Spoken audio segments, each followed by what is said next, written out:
Do begin tonight with an incredible stat that President Trump is now a perfect 118 for 118.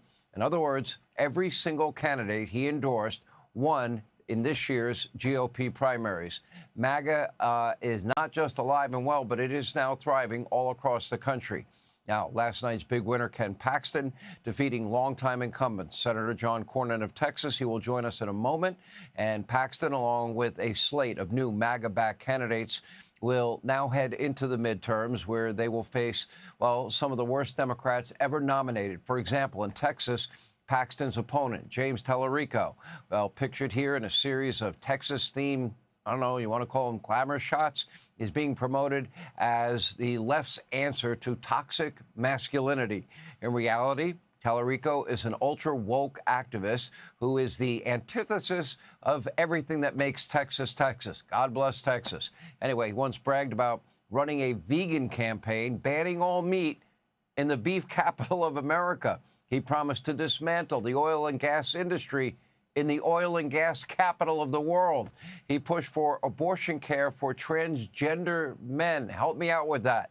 And by the way, is obsessed with so-called transgender kids. He even vowed to roll out a welcome mat for illegal immigrants at the Texas-Mexico border. I'm sure the people of Texas will be very happy to hear this.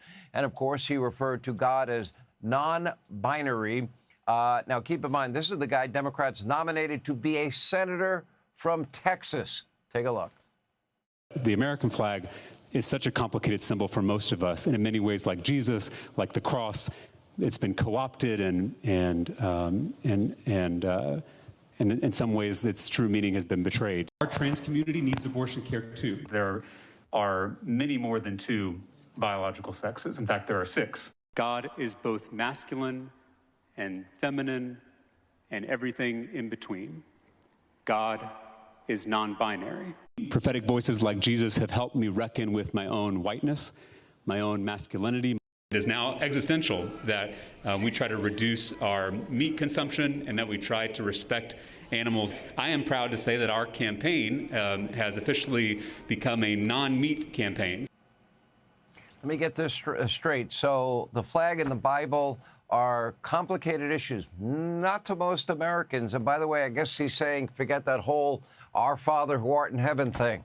Now, 6 genders, what are they? Naturally, James Talarico appeared on his favorite network, MSDNC, last night in order to clean up some of these remarks. Even there, it did not go so well. Take a look. He's going to spend a great deal of his time talking about you and transgender issues and children. What do you want Texas voters to understand about that? Well, this is how puppet politicians like Ken Paxton stay in power. You know, he's spent his entire career selling us out. What about Texas voters who want to know from you on this particular issue? Is Ken Paxton telling the truth about you in relation to these issues, especially involving what he was just talking about there, transgender issues involving children? No, Ken Paxton is clipping comments, taking them out of context to try to paint a picture, trying to paint me as someone I'm not. You just heard Ken Paxton say that you are for open borders. What's your response to that? I just told you that they were, clipping things that I've said. This is a perfect example because I said our southern border should be like our front porch. There should be a welcome mat and a lock on the door. Oh, a welcome mat. Okay. And by the way, what are the 6 genders? If anybody knows the answer, please email us here at foxnews.com. Anyway, we could go on and on about all of the disqualifying belief statements from James Talarico, but a picture, well, that speaks 1,000 words. In a state that Donald Trump easily carried 3 times, this is not the ideal candidate, to say the least. And in Maine, for example, Democrats, they nominated somebody who is possibly even worse. Democrat Senate candidate Graham Platner is a communist, an avowed communist, with a Nazi tattoo. Whoopsie daisy, I thought they didn't like Nazis, who apparently likes to engage in sex acts in porta potties. He is so terrible, even some Democrats, not many, are begging voters in Maine to choose somebody else. Susan Collins comes to mind. Take a look. I've been clear about Graham Platner. I find that tattoo and his commentary about it to be personally disqualifying. I hope Maine voters agree with me.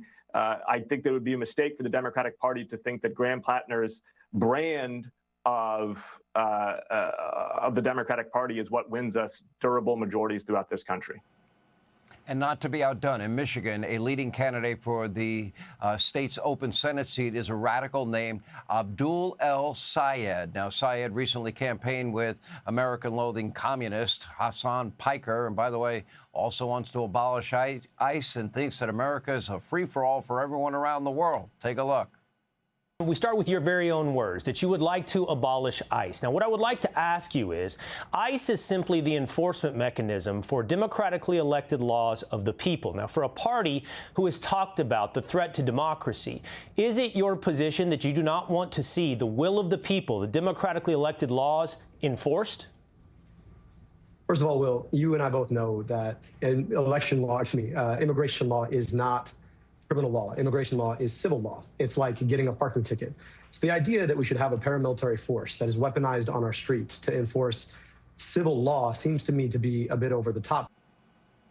Might want to take into account something called the Supremacy Clause. Now, keep in mind the Michigan Democratic primary won't take place until August, but so far, the only positive outcome from Democrats in recent primaries is from a congressional runoff in Texas, where a leading Democratic candidate thankfully was defeated after she called for Zionists to be put in concentration camps.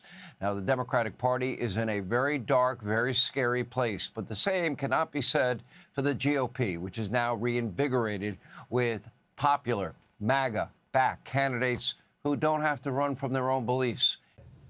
All right, thanks for watching. Check out my new podcast, Hanging Out with me, Sean Hannity. The big interviews, the debates you won't get anywhere else. Like and subscribe for new episodes every Tuesday and Thursday.